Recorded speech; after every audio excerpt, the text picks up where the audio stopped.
بچه هاتون شکست رو یاد بدید. اگه ما زمین خوردن رو یاد میدادیم اینا بلند میشدن دوباره میرفتن میجنگیدن.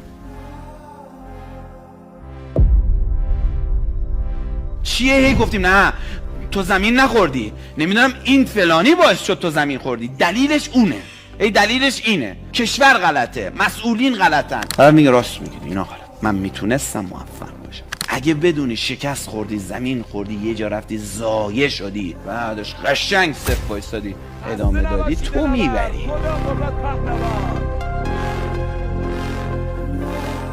ما یه اصطلاحی داریم خار کردن نفس. نشنیدن نفس رو خار میکنه، کبر رو میبره. در تجارت امروزی که شروع کردم زمان چه امریه؟ ثمره است؟ نه، زمان نشنیدنه. چرا؟ چون تازه شروع کردی.